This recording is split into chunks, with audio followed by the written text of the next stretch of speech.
Finally Kittur Rani Chennamma ಕೋಟೆ ಬಂದು ತಲುಪಿದ್ದೀವಿ.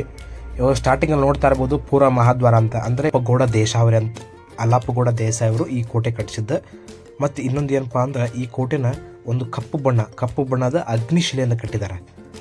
ಅವರು 3000 ಮಠ, ಹುಬ್ಬಳ್ಳಿಯಲ್ಲಿರುವಂಥ 3000 ಮಠಕ್ಕೆ ಹೋಗಿ ಆ ಕಂಬಗಳನ್ನು ಈ ಒಂದು ಸಂಸ್ಥಾನದಿಂದಲೇ ಅಥವಾ ಈ ಒಂದು ಕೋಟೆಯನ್ನು ತಗೊಂಡು ಹೋಗಿ ಅಲ್ಲಿ ಕಟ್ಟಿದ್ದಾರೆ. ಇಲ್ಲಿ ಕಾಣಿಸ್ತಾ ಇದೆಯಲ್ಲ, ಇದು ಕಾವಲು ಗೋಪುರ ಅಂತೇಳಿ.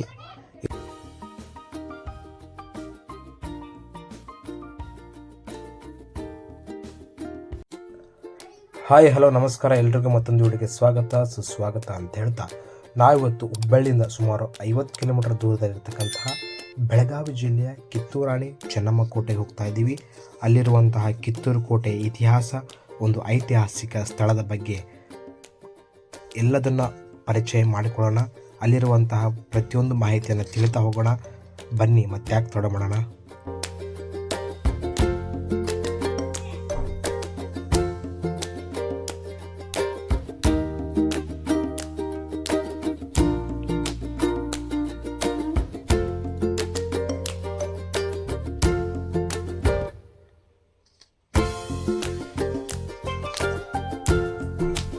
ಫೈನಲಿ ಕಿತ್ತೂರಾಣಿ ಚೆನ್ನಮ್ಮ ಕೋಟೆ ಬಂದು ತಲುಪಿದ್ದೀವಿ.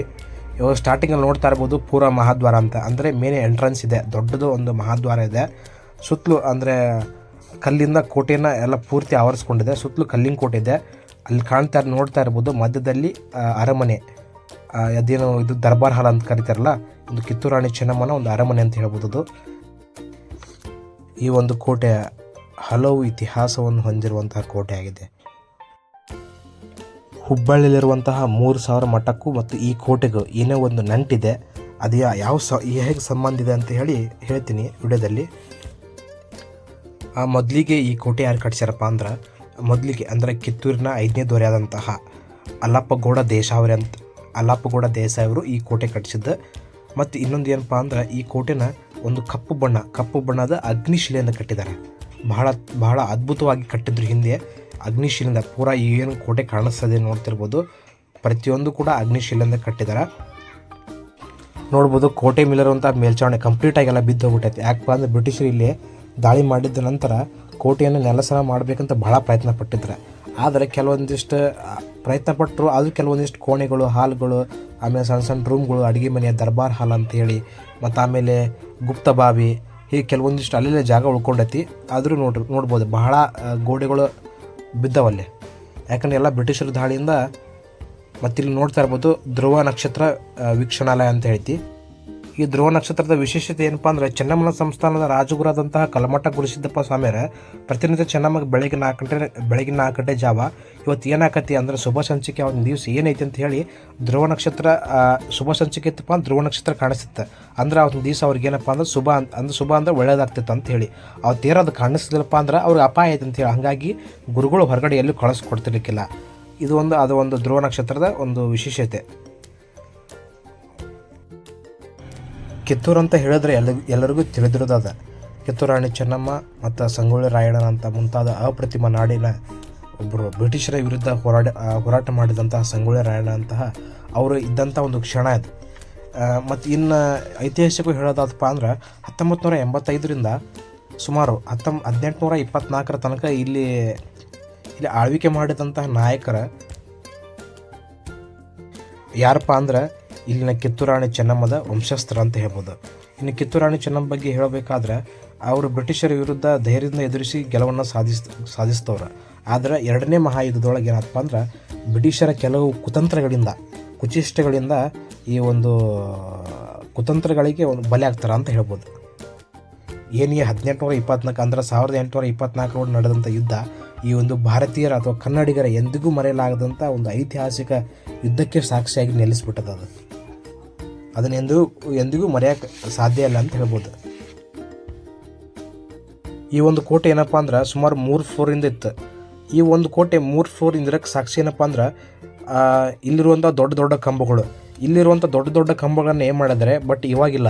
ಅದನ್ನು ತೊಗೊಂಡೋಗಿ ಏನು ಮಾಡಿದ್ರೆ ಹುಬ್ಬಳ್ಳಿಲಿರುವಂತಹ ಸುಮಾರು 3000 ಮಠ, ಹುಬ್ಬಳ್ಳಿಲಿರುವಂಥ 3000 ಮಠಕ್ಕೆ ಹೋಗಿ ಆ ಕಂಬಗಳನ್ನು ಈ ಒಂದು ಸಂಸ್ಥಾನದಿಂದಲೇ ಅಥವಾ ಈ ಒಂದು ಕೋಟೆಯನ್ನು ತೊಗೊಂಡು ಹೋಗಿ ಅಲ್ಲಿ ಕಟ್ಟಿದ್ದಾರೆ. 3000 ಮಟ್ಟಕ್ಕೊಂದು ಸ್ಟಾರ್ಟಿಂಗ್ ಎಂಟ್ರೆನ್ಸಲ್ಲೇ ಕಾಣಿಸ್ತದೆ ದೊಡ್ಡ ದೊಡ್ಡ ಕಂಬಗಳು. ಆ ಕಂಬಗಳು ಈ ಒಂದು ಕೋಟೆದ್ದೇ.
ನೋಡ್ಬೋದು ಇಲ್ಲಿ ಕಾಣಿಸ್ತಾ ಇದೆಯಲ್ಲ, ಇದು ಕಾವಲು ಗೋಪುರ ಅಂತೇಳಿ. ಇಲ್ಲಿ ಮ್ಯಾನ್ ನಿಂತ್ಕೊಂಡು ಏನಪ್ಪ ಅಂದರೆ ಸೈನಿಕರೆಲ್ಲ ಇಡೀ ಕೋಟೆಯ ಒಂದು ಕಾವಲನ್ನು ಕಾಯ್ತಾ ಇದ್ರು. ಮತ್ತು ಕೋಟೆಯ ಸುತ್ತಮುತ್ತ ನಡೆಯುವಂತಹ ಒಂದು ವಿಷಯಗಳನ್ನು ಕೋಟೆಗೆ ತಲುಪಿಸ.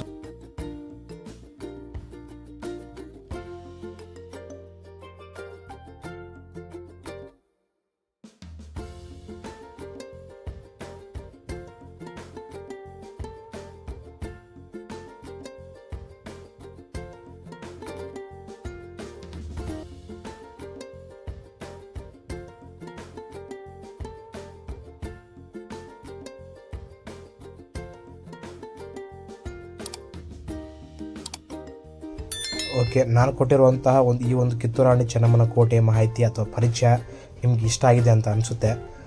ಇಷ್ಟ ಆದರೆ ಲೈಕ್ ಮಾಡಿ, ಹಾಗೆ ಏನು ಅನಿಸುತ್ತೆ ಅಂತ ಕಮೆಂಟ್ ಮಾಡಿ, ಸಬ್ಸ್ಕ್ರೈಬ್ ಮಾಡ್ಕೊಳ್ಳಿ. ಪ್ರತಿಯೊಂದು ವಿಡಿಯೋ ನಿಮಗೆ ಹಾಗೆ ನೋಟಿಫಿಕೇಷನ್ ಬರುತ್ತೆ. ಹಾಗೆ ಹೀಗೆ ಸಪೋರ್ಟ್ ಮಾಡ್ತಾರೆ ಯಾವಾಗಲೂ ಅಂತ ಹೇಳ್ತಾ ಧನ್ಯವಾದಗಳು.